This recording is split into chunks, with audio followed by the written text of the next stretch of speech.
Hello, welcome to Size of Thoughts, conversations with the Alliance of History graduate students. My name is Jacob Glicklick. I'm the producer for the show. The things that you will hear over the next hour represent the views of Size of Thoughts and the people making them. All opinions and quotations in no way represent River West Radio. They are the sole responsibility of the producer, guests, and callers. River West Radio is therefore not liable for any legal issues arising from the content of this program. Again, thank you for joining us. This is another episode of Size of Thoughts. For tonight, I'm joined by two first-time guests, Peter Murphy. Hello. And Nikolai Chacho. Yes, hi. Hey, and both Peter and Nikolai work at respective co-ops. I guess Peter, you also work at the River West Co-op and the. I only work at the River West Public House Cooperative. Okay, correction made. And Nikolai is heavily associated with the River West Co-op. Which, for discerning listeners can perhaps guess that the theme of this topic then, concerns co-ops and, sort of just a bit of their history, how the contemporary practices and structures in Milwaukee, and also, implications of that, some of their justifications, the accomplishments, limitations. So I guess beginning with question of justifications, I guess for both Nikolai and Peter, what's partly your definition of what a co-op is, specifically in the form, the way that you define co-op in a way that, justifies why we're talking about it today, why it's something, sort of unique or significant or important enough to be relevant? Well, first I'd like to thank you, Jacob, for the invitation to come onto the River West Radio Network and be able to say a few things about cooperatives. I think both Peter and I agree with the sentiment that cooperative institutions represent something emerging and positive, not only in Milwaukee or the United States, but the entire world. And we are happy to play roles, even very small ones, in this great movement. But that wasn't the question you asked. So, Peter, what is a co-op to you? Oh, there's a few different interesting ways you can answer that question. So there are founding principles. They're called the Rochdale Principles. Nikolai has them written down, I believe. Do you want to read them? Sure. So if you look up your standard definition of a cooperative, it's an association of persons who voluntarily work together for their mutual social, economic, and cultural benefit. That is to say, organizations that recognize that cooperating has benefits that competing doesn't necessarily have. And though the ideas that formed what we know today as cooperatives emerged before the mid-1800s, the firmly established principles really came into being in 1844 at a gathering of people in Rochdale, England. It was 10 weavers and 20 other artisans who created the Rochdale Pioneers. And they established 7 principles that cooperative enterprises adhere to today. And let's have Peter give a few details about what those principles are, because this is really what defines cooperatives as institutions and as not institutions. So go ahead. So the Rochdale Principles, I believe, are these, right? This is strict. This pretty much ripped right out of the book there. Voluntary and open membership, democratic membership control, members' economic participation, autonomy and independence, education, training, and information, cooperation among other cooperatives, and the last one, which was added later, is concern for a community. So that is one definition, but there are others. The International Cooperative Association, the ICA, has its own definition. And then the state of Wisconsin has its own state statute, 185, which defines cooperatives legally. So there's a lot of different ways you can define cooperative. A cooperative, it should be noted, doesn't have to be a business at all. Businesses can be co-ops, but you can have cooperative housing situations. You can have cooperative money lenders, also known as credit unions. Really, many forms of human association can be cooperative in nature. generally, what Peter and I will be talking about are the more traditional business forms of cooperatives, for which profit may or may not be a primary guiding principle. In the case of some of our cooperatives here in Milwaukee, profit is not something that is one of our guiding principles, and we can go into that a little bit more in a little bit more detail why that might be the case. Yeah, I actually might. I mean, explore that sort of that dimension, or also, I mean, the fact that Peter, among the things that you brought up, I mean, what the definition of co-op is under Wisconsin law in terms of what kind of business is able to register on. I mean, it comes the least sort of idealistic, or perhaps in terms of, I guess Nikolai, when doing in terms of the orientation is for new volunteers. I mean, it's not the one in terms of fell back on for used to inspire people to be involved in the operation of the co-op, but it is one that does exist, which I guess means it are alternatively either somewhat sort of tainted and constrained by association with the state, but also that there are certain more solid protections that exist, that there are certain guarantees that make it at least, I'm sure the three of us at least would agree, is it a sort of a better alternative than other forms of capitalism operating. Are there? You had a comment? Well, to speak to the sort of legal definition, Nola Cross, who runs a law firm here in Milwaukee and does cooperative law, she defined it, co-op, as basically the same as a corporation, except it's one member, one vote. So it's democratic because you will never have a dominating voice who has 51% of the shares of the business. It will always be, as if you have a membership, you get a vote. And the same is not true with standard corporations. And ownership plays a big role. I mean, if you go to your normal privately owned enterprise and you do some shopping, the profit that's made off of each of your purchases is going to the hands of private individuals, and however you feel about that, when you shop at a cooperative, the profit that's made off of the purchases that you make doesn't just go into the hands of private individuals, but it in fact is spread out among its member base, or is reinvested back into the institution to make it better, stronger, faster, etc. So in the case of the River West Co-op, which is in its 10th year of operation, we have over 1,000 active members and over 2,000 registered members.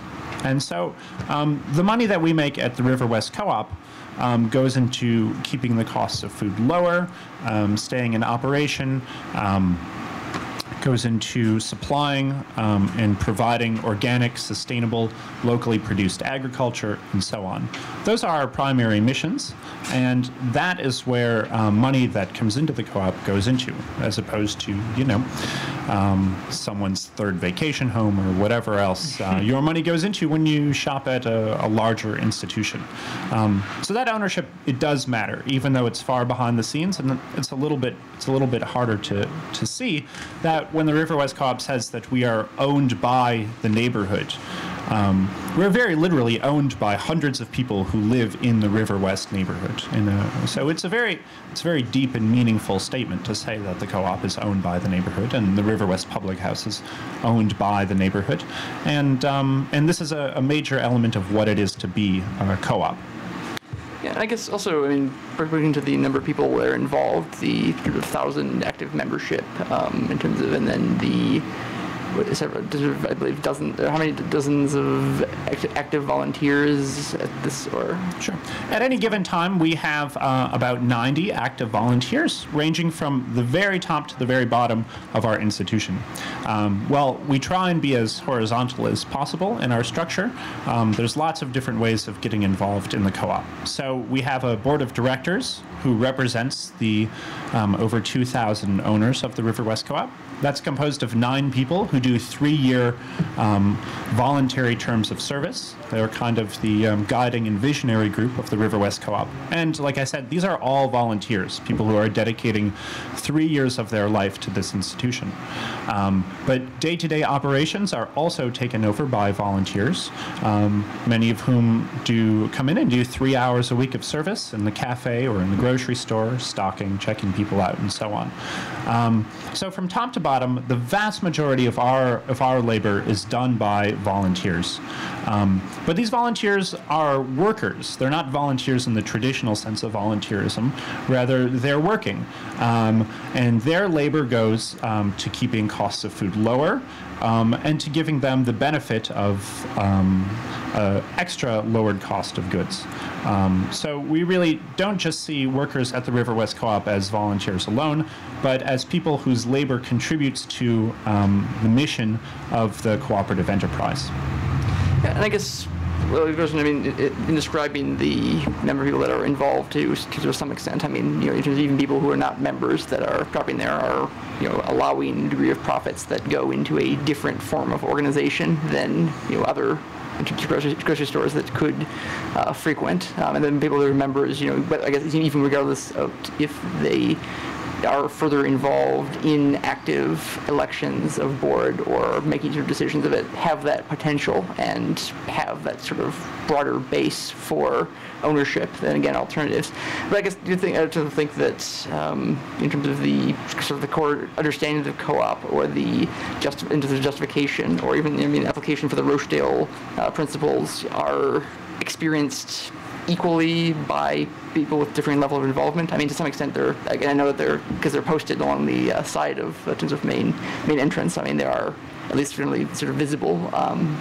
But I guess, do you think that becomes a active part of kind of the consumption experience? Well, for many people, it's not. For many people, the River West Co-op, and Peter can speak more to the neighborhood role of the River West Public House, but for many people, the River West Co-op is simply a neighborhood grocery store that provides them with local produce, and it's the most convenient place for them to shop. And really, that's something that we're quite happy with. In a lot of ways, we are really happy just being a neighborhood grocery store, a little corner store that you kind of walk by every day, come in for $5 or $10 worth of groceries to prepare your evening dinner, and for whom shopping at is more a matter of convenience than it is for participating in a movement towards alternative economics. But for people who do come by regularly, being a member can help save them a bit of money. And that is, in essence, where any profits that we make would go, is providing that discount for the people that are active members or owners of the River West Co-op. So there's all sorts of gradations of experience and of participation within the co-op. Certainly not all members vote for the board of directors, but many do. Many people take a lot of time to invest themselves into understanding more deeply the process of cooperative enterprises, how we work, how we function, and what we do that's different from other businesses. And for many people, it's a place to come in and get a sandwich and a chocolate chip cookie and think nothing more about it than that. We do attempt to provide a service, and that is the core function of what we do.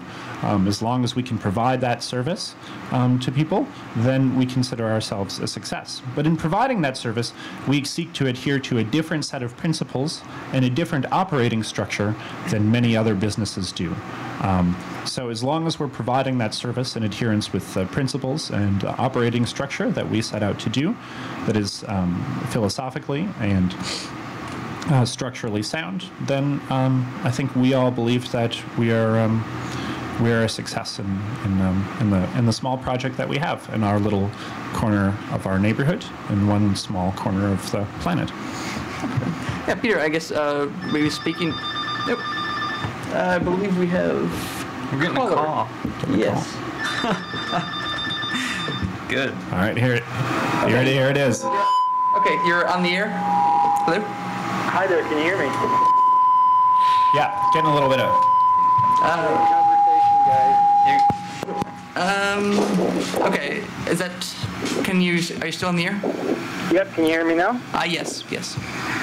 Great conversation, guys. This is Brian Rothgary from People's Books. How you doing? Hey, Brian. Hey, Brian, what's going on? Hey, I just wanted to put in a shameless plug for volunteers. If anyone out there is listening, People's Books has to maintain 2 cooperative locations for the month of September, one on Center Street and one on Locust Street. And in order to do that, we're spread really thin and can use an extra infusion of volunteers. We have 2-hour shifts. So if anyone wants to help out, they can give me a call. My number is 414-207-8165. And you can, of course, find People's Books Cooperative on Facebook. And on Center Street. And on Center Street, Yes, 2 doors down from where we sit right now. Yeah, definitely. Thanks, Thanks, guys. Brian. Brian, don't you want to give us a question and make us work for it? All right. We'll plug People's Books. Okay, peace out. Thanks, Brian. All right, good. Yeah, so having, I guess, the context from the other, in terms of that makes now, in terms of the 4 co-ops around immediate area. Yes, of- excellent segue, Brian. River West with the transition. Yeah, I was going to ask Peter, I mean, just in terms of with Nikolai's, sort of like the overall sort of mission, well, I mean, or the sense of what it provides and what the kind of interaction with customers is. I mean, don't sort of offer sort of sandwiches, but Right. there's a beer of it, and I don't know, I guess in my own experience, it seems that public house comes a bit more around events and discussions in politics. Yeah. So if there's other, I don't know, just how much similarity or just different kind of definition. We, the River West Public House is, of course, a bar in the neighborhood here. The second cooperative bar in the entire country, just Yes. so everyone knows. A very impressive establishment. Second but not least, or something. We have a different mission, a broader mission, I guess you would say, than the co-op, than the River West Co-op, the grocery store and cafe. The proceeds, the excess revenue at the public house, when it becomes available, I guess you would say, is all going to a larger organization that is dedicated to helping start and propagating more cooperatives in this geographical region of River West, Milwaukee. So that is our broader mission. We are not volunteer run. We have a workers collective that is completely horizontal, meets every other week, and makes all the decisions and handles the day-to-day operations of the bar. We also, like the River West Co-op, we have a board of directors comprised of 9 people who are elected to 3-year voluntary terms. But where we lack in volunteers, we try to make up for in events. So we try to put together events that you wouldn't see at a normal bar. So we've had spelling bees, political debates, film screenings, lectures. We're a campaign stop for a number of different politicians. Local and national. Tammy Baldwin stopped in, and Rob Zurban. Anyways, so we also have sort of the standard bar fare that you would get at other bars, like shows, concerts, local bands. And sesame chips, standard bar sesame fare. Sesame sticks. Sesame sticks, I think, personally, are kind of an unusual thing, but that's neither here nor there. I think... There being the River West Public House located on Locust Street. Shameless. 815 East Locust Street. So let's speak to what Jacob was saying about there being more co-ops in the neighborhood than just our 2. Now that our shamelessness has come to, or rather is gradually slowing. There's more shamelessness to come. So what we're seeing in River West now is a turn towards cooperation, and an exciting one, a nascent one, but an exciting one. The River West Co-op is, like I said, in its 10th year of operation. The Public House, a couple months ago, celebrated its first birthday. and so it's the younger child in the neighborhood. But we recently had People's Books move onto Center Street. People's Books is a cooperative bookstore, formerly located on the east side. You may have at some point shopped there for your course books. And for a number of different reasons, they decided to come and join us over here in Riverwest, which is a really thrilling development. As Brian suggested, they're looking for people to help stock their current location on Center Street, as well as their former location on the east side, where they're still selling course books for the semester. So drop by one of those locations if you want to help out. And then, and it's also very nascent stages, is the Riverwest Bakery Cooperative, an idea that has long rested in people's minds in this neighborhood, and which earlier this year came into fruition. Currently, the Bakery Cooperative is baking for the Sunday Gardeners Market on Locust Street, but has very bright plans for the future. And there's also River's Edge Housing Cooperative, which has been here for years. And then there's the Riverwest Investment Cooperative, which is a group of people who want to purposefully invest their money. So they've collected a pool of money and they've put it toward various different projects, such as home rehabilitation, etc. And Build Milwaukee, which is a worker-owned cooperative, and we can explore the differences between consumer-owned and worker-owned cooperatives as well. Build Milwaukee is primarily located out of Riverwest. And then there's the Eight Limbs Housing Co-op, which is also a yoga shala. And it's also worth keeping in mind that both Brewery Credit Union and the Educators Credit Union also follow cooperative principles. So even though co-ops themselves may not exist at the forefront of public consciousness, in fact, they are all around. And let's not forget Outpost. Oh, Outpost is a co-op. Yeah, Outpost is definitely a co-op. And yeah. And I guess what I think is significance in fairly high number of co-ops around this particular area. I mean, is there things that I think led to that, or that can infer? Well, I don't know. It does suggest that we are, I guess, like a lefty neighborhood, leftist, politically left. Madison also has quite a large number of cooperatives. I think it doesn't necessarily have to be, but I think it tends to be a more liberally leaning idea. Well, it's it's worth considering the origins of cooperatives. Robert Owen was a Scottish thinker, and he advanced ideas of social progress and economic equity that had a lasting impact and directly influenced the original Rochdale Pilgrims, which we had mentioned earlier. And though the definition of leftism today cannot be strictly applied to English leftism 180 years ago, there are certain similarities. That said, there's nothing that has to be inherently leftist about cooperatives in their nature.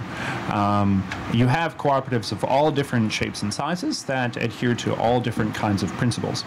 At the same time, cooperatives can be entirely revolutionary in their function.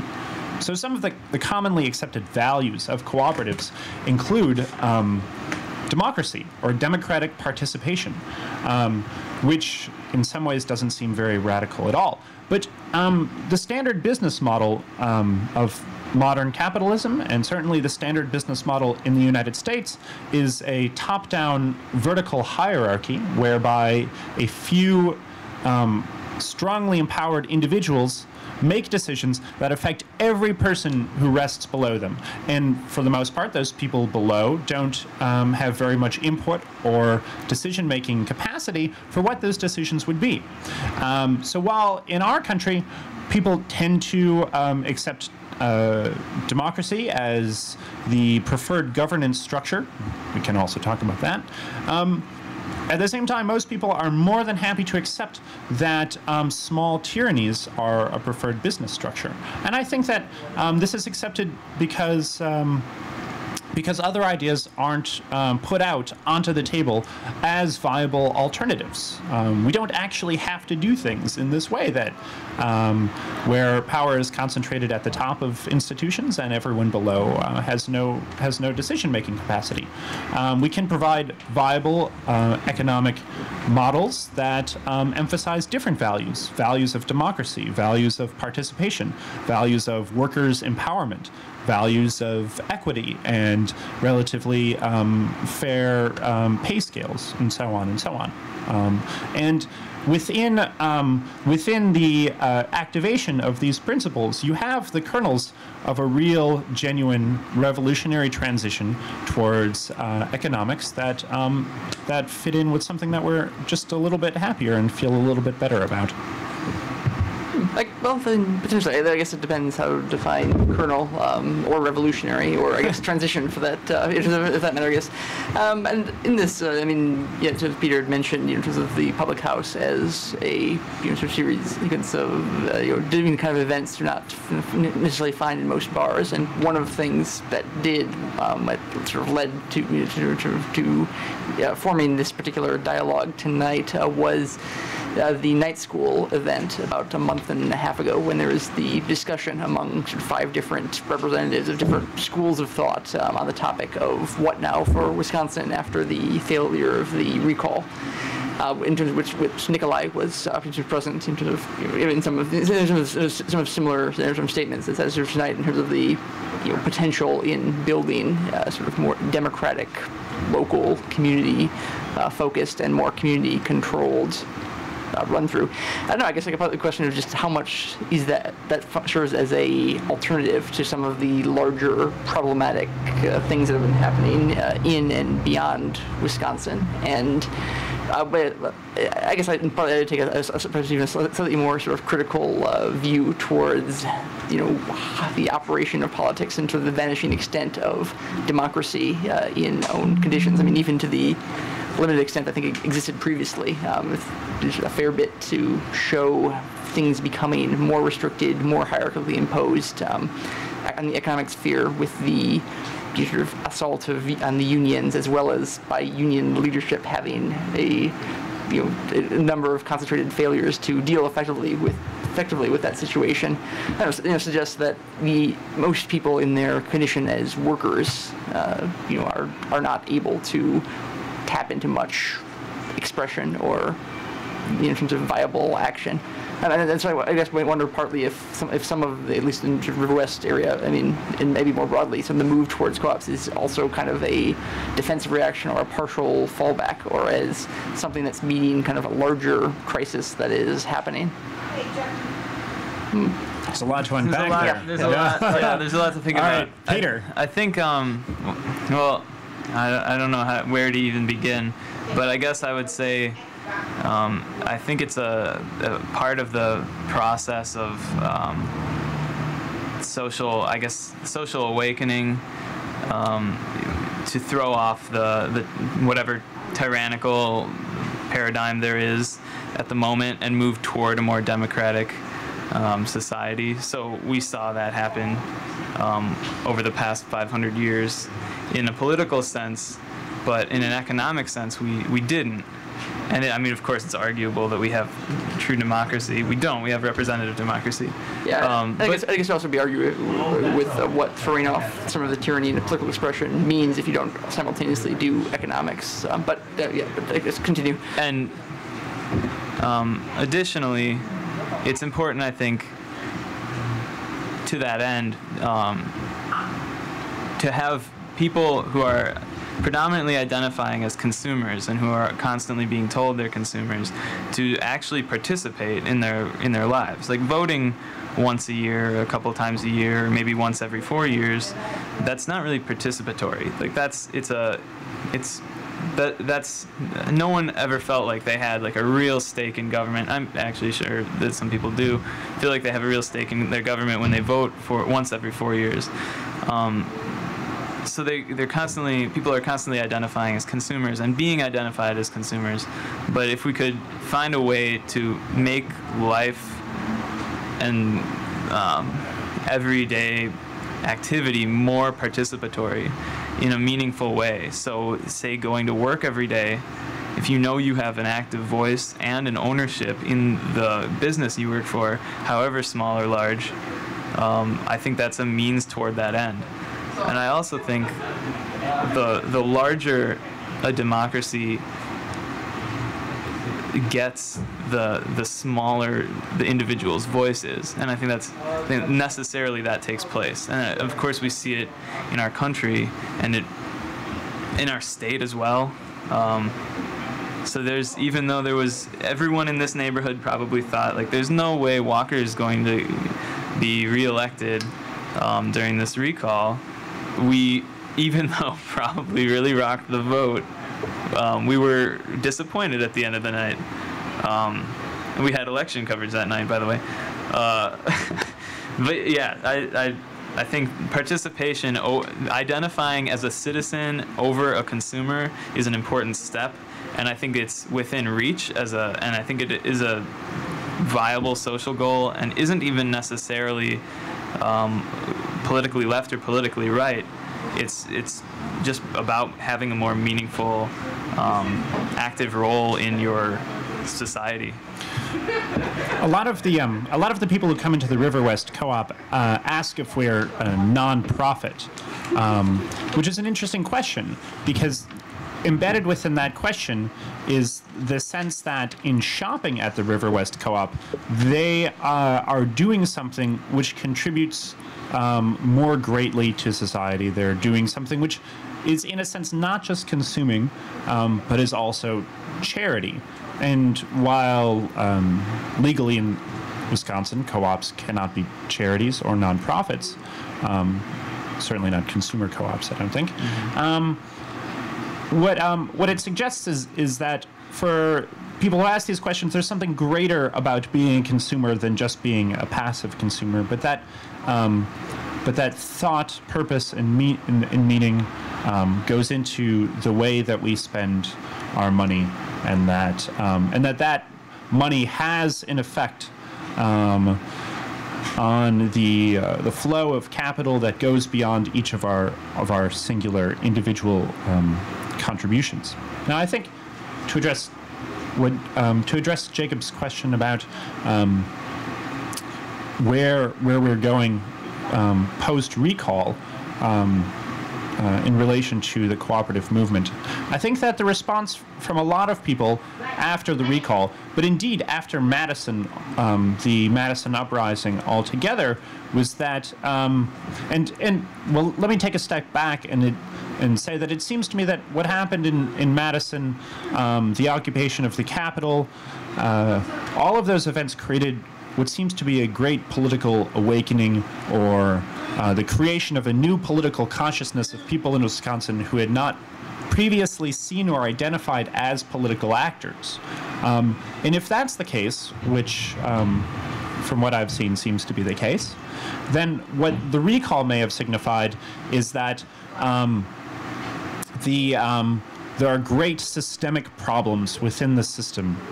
I suppose that's redundant. There are great systemic problems regarding the infusion of corporate money into politics, and so on. I think a lot of us know these arguments. So that people came to see after the recall that the system itself has major problems and may actually be broken. So where do we go from here? Do we just give up? Or do we go home, and what do we do? Well, the answer is, in a sense, you do go home. And when you go home, you take a look at the homes around you. You take a look at the things that are in your neighborhood, the people who live around you, the enterprises that exist around you. And you start to become a political actor based on the things that are around you all the time. You get involved in the things that motivate you politically, with the friends that you have, the family that you have, the natural associations that you form become, in a sense, politicized. Not dominated by politics, but that active political participation can be infused with what you do day to day, with what you read, with what you talk about, and with all of your actions. And in that small way, co-ops can play a role in the way that people shop, in the places that they go, and the things that they talk about. I think in the past year, especially with the Occupy movement and the global sort of uprisings, people have begun to look at alternatives. And one interesting example is in Chicago, there was a factory of window. It was a window factory, I guess, and the owners decided they were going to move or leave or sell the business. And the workers immediately had a sit-in. The occupiers in Chicago went to the factory and supported them. And I'm not sure what came of it, but they were discussing at the time starting a co-op, a worker-owned co-op, around the company. The workers knew how to run the company, or they felt that they could effectively.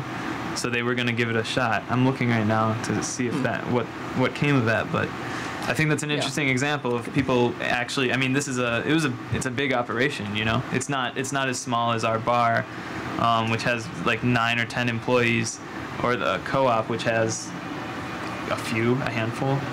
Yeah, we've got 13 paid employees, and then, like I said, a volunteer worker base of about 90.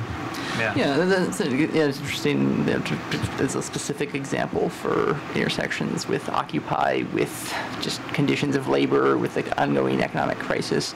Yeah, I think agree with a lot of what have said. I mean, I suppose more doctrinaire Marxists would sort of condemn any talk of such endeavors, since they're all aiming at reformist or internal efforts to capitalism, so will be inevitably subverted and co-opted, and not in terms of use of time, but.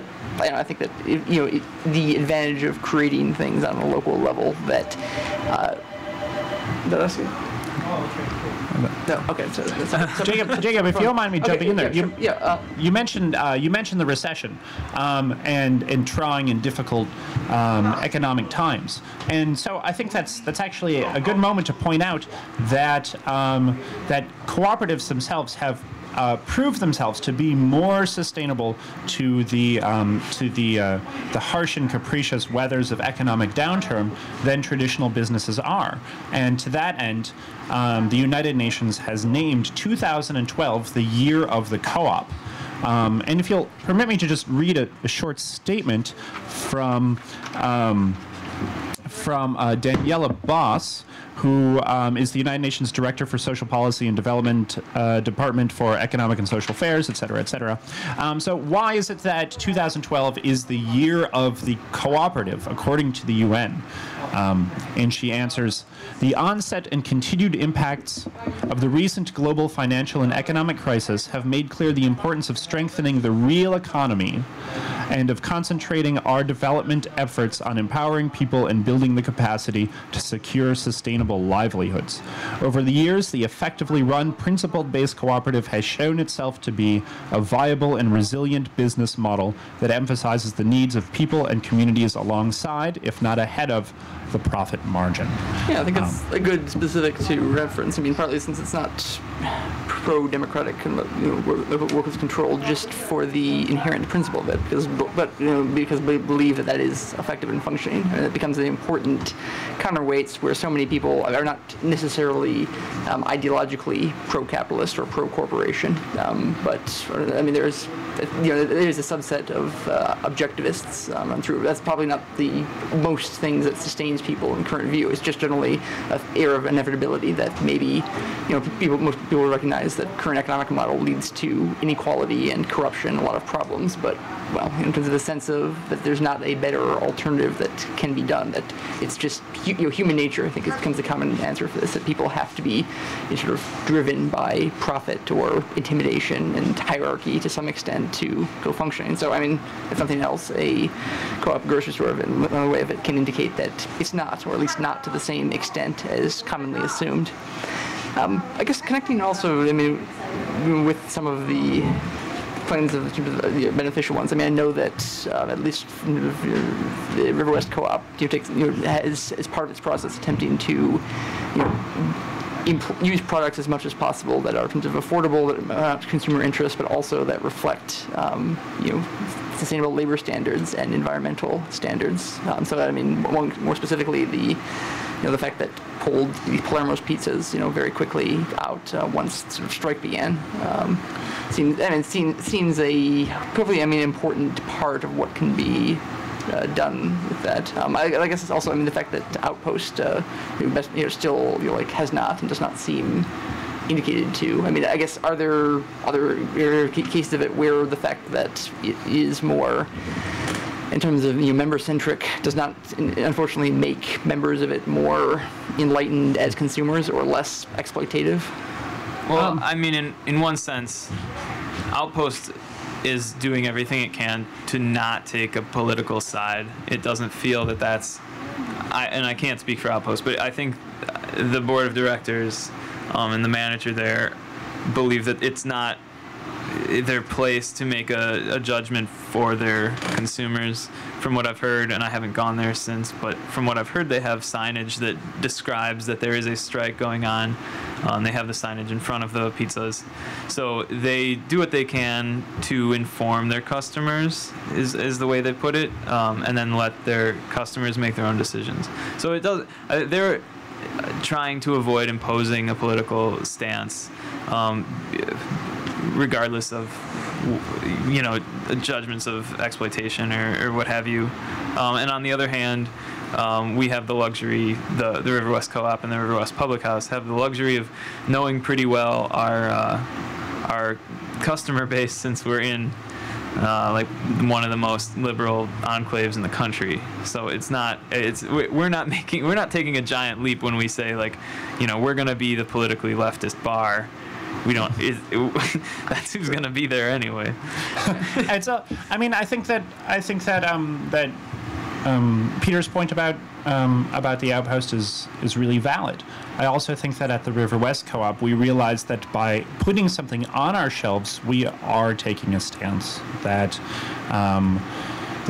is in fact a stance, and that simply putting it out there and telling people, well, they can choose one way or another it's a different approach. But if we sell the product, if we offer the product, then in fact we are taking a stance. So we have 4 general guidelines that we attempt to implement with all of our products: local production, environmental sustainability, organic, and labor friendly.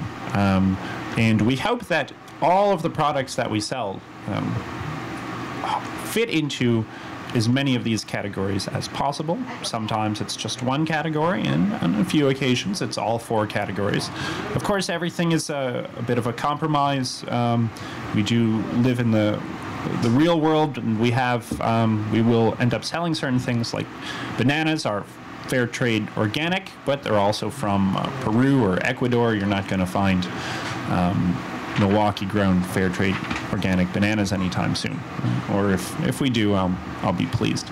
But when it came to the issue of Palermo's, we had to balance the need for something, or the desire to contain food which was affordable and accessible. Those pizzas are cheap, as well as locally produced, with the competing principle of labor friendliness.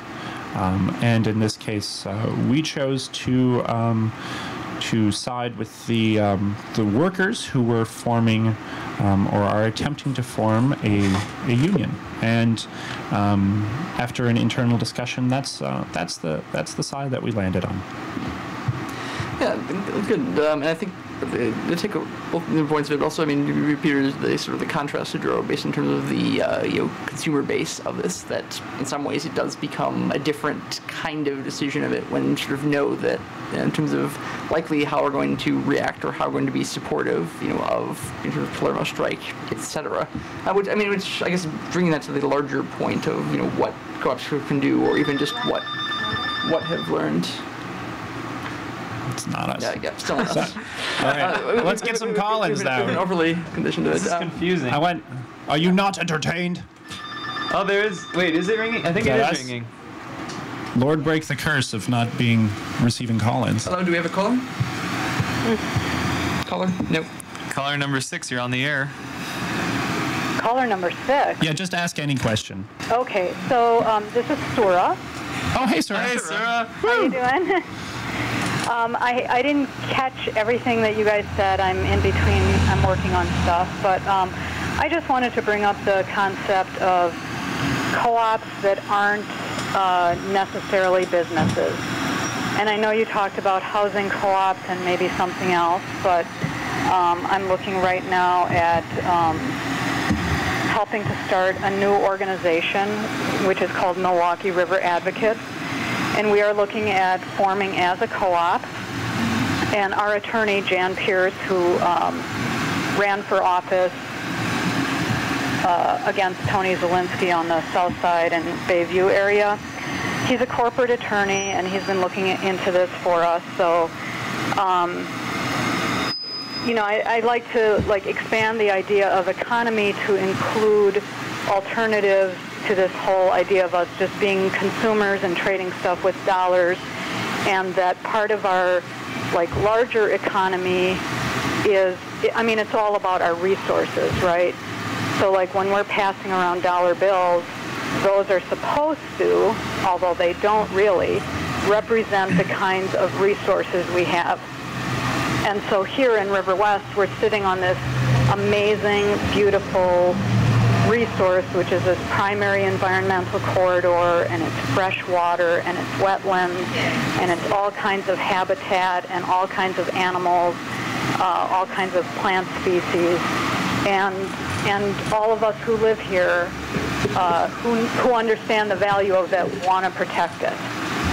So I think what we're going to do is be forming as a cooperative in order to protect this resource and also benefit from it. Thanks for calling in, sir. I think probably, some benefit of the cooperatives beyond business model or profit is, because, given a lot of the assumptions they're making, or what's better able to, stay through the recession, et cetera, are still reliant on the assumption of a certain standard of living and a standard of resource access that just does not have a long future. I guess, Nicole, you also had I was just hoping, Sarah, if you're still on the line, that you could be able to direct people to a place where they can receive more information about your exciting project. Sure. We haven't started our website yet. We are in the process of that, and when it's up, it will be MilwaukeeRiverAdvocates.org. And if people want to call me, they can call me. My phone number is area code 414-263-1513. I have a question for you, Sarah. Sure. So did Jan Pierce suggest organizing cooperatively? Or I guess if you started as a co-op, have you been advised at all yet, or have you decided at all yet, what kind of co-op you're going to be?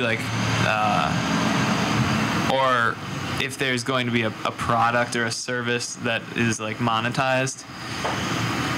We are going to do programming, and which will include, people will pay for it eventually. I don't think we're going to charge right off the bat, but eventually, we're going to be doing programming, and it will be a benefit to the members. That we can provide this educational programming and other opportunities for them to get involved. And so members would get a discount on that. So members it'll kind of be like the River West Co-op where it's consumer members, it's not, rather than worker members, I guess.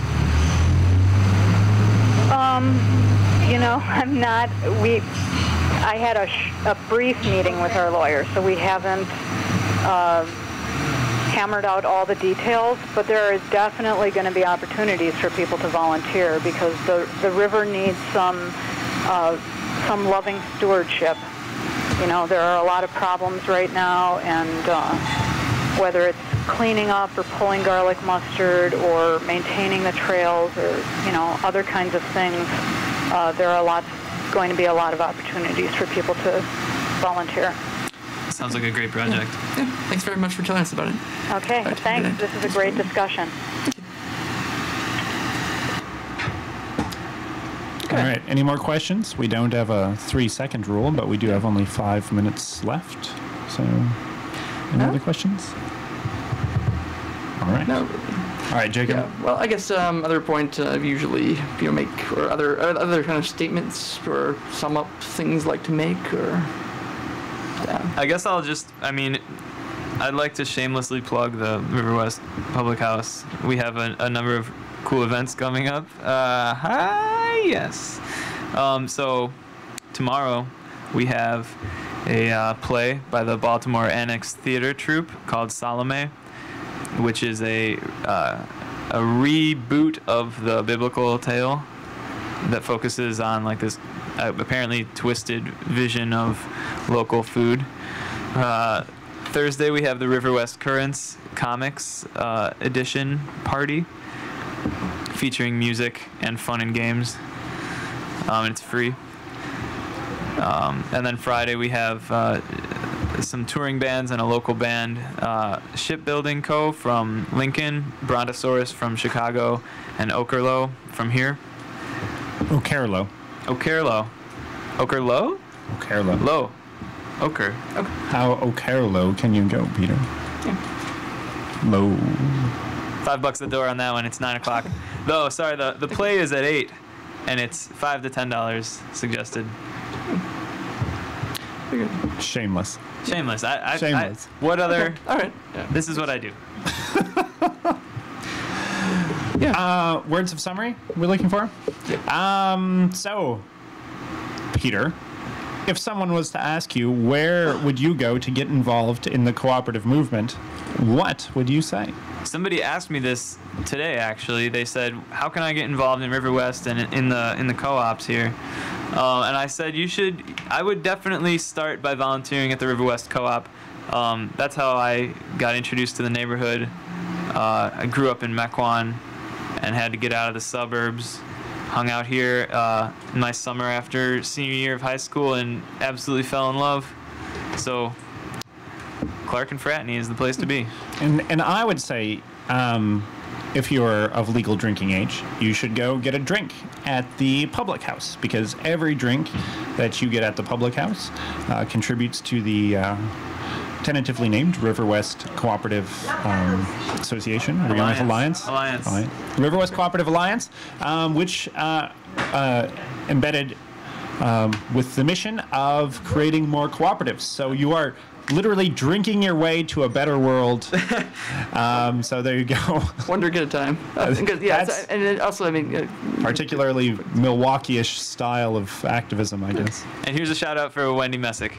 So I think it's both plugs in is also reminding us, Nikolai, about the degree at which drawn together and symbiotic. I guess in closing words for myself, I mean, I think we'll carry the usual theme of this program in trying to end with a sort of note of pessimism as much as possible, just to unsettle another run through, which I think does build off. I mean, the fact that you have well-functioning co-ops, happening here and they're expanding.